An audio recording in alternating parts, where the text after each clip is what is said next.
No other voices, no other faces other than my own will be on the video.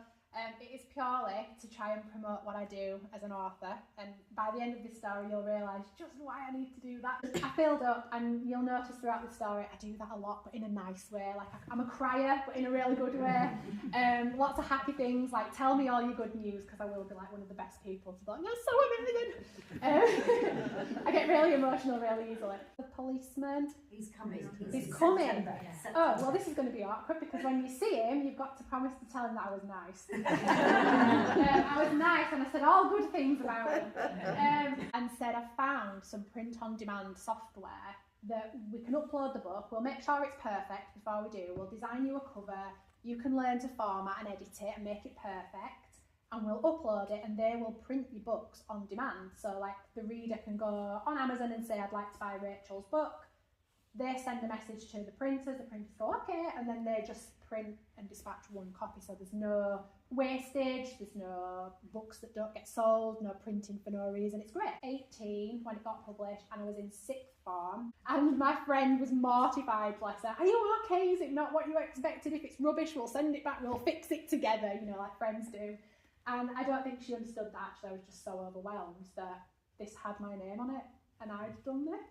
And it was just a really, oh my goodness, like, what?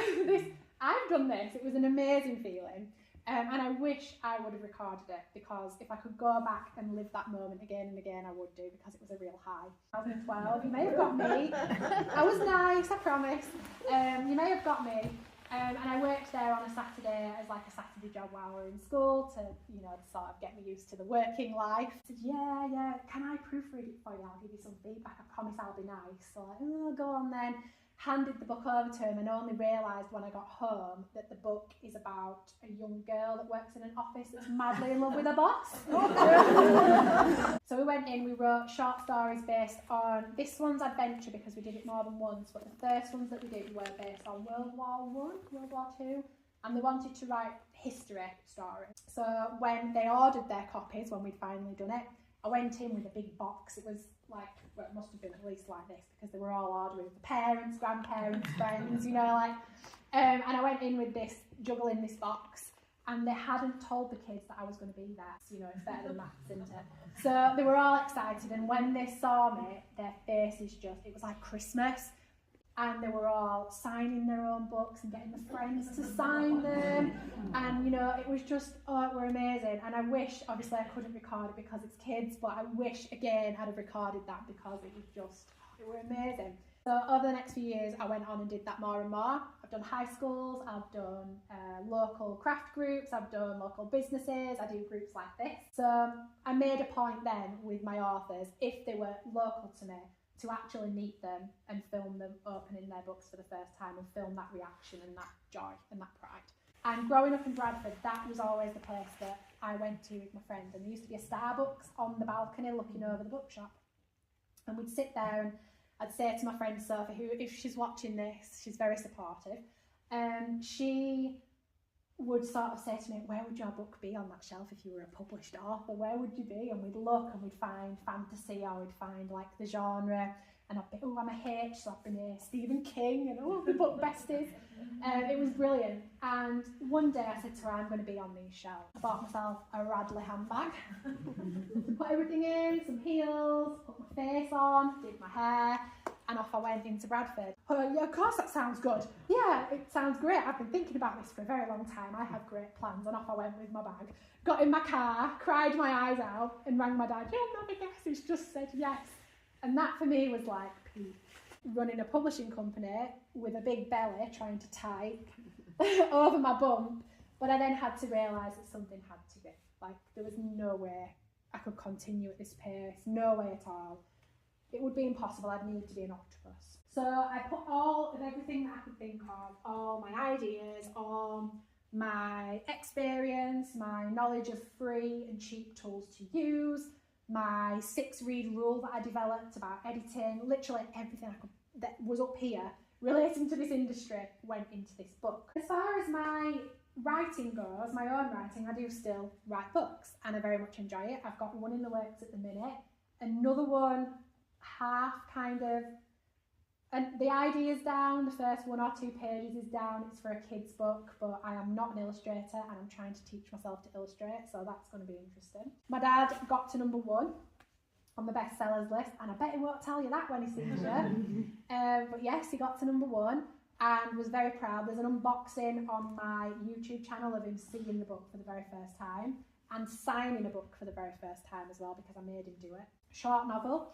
It's a very emotive novel, but throughout the book, Christopher, in a very loving and light-hearted way, there's a little bit of humour in there, talks Noah through some life lessons, the lessons of grief, the 7 stages of grief, and basically gets Noah to learn the lessons in order to have the right to choose his own afterlife.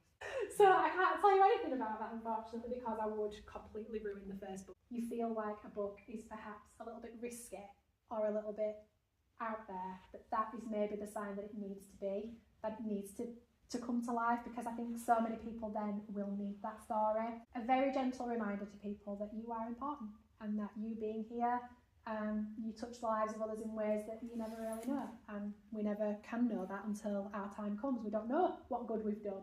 Just me being here today, and then you might go home and see relatives and you might touch their lives in ways that you'll never know, and it's that kind of relationship with others that I wanted to promote. So I'm very, very glad that I did write the story, and that got to number 1 as well. If it niggles me and comes back to me, then I know it's probably worth developing. I don't waste my time on ideas where I have them and I write them down, and then 2 days later I start to go, oh, we're a bit rubbish, and then I just ignore it and it goes away.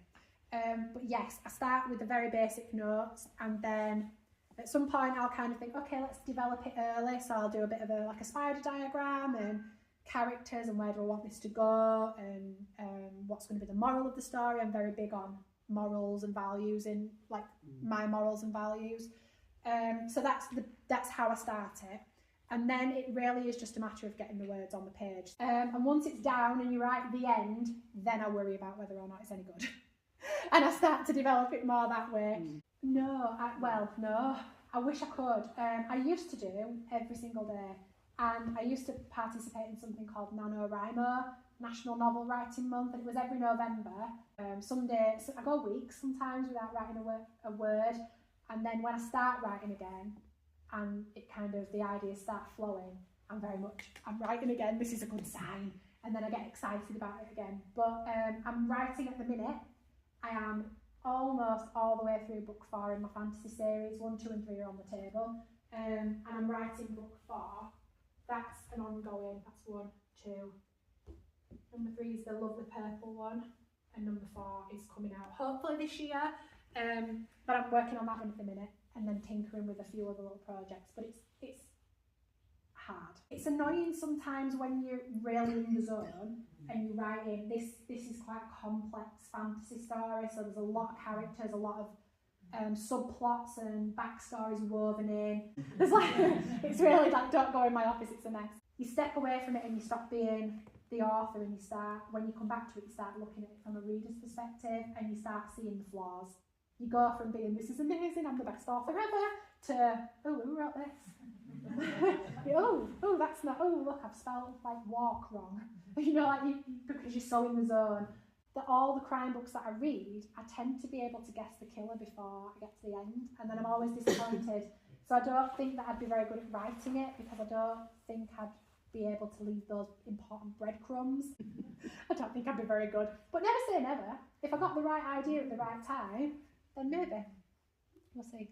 And I had to write each of the endings before I could settle on which one was the right one. And when I wrote it, I thought, I think I want this ending, but I'm not quite sure. And I went to my dad and I said to my dad, have I done the right thing? And he said, yeah, this is golden.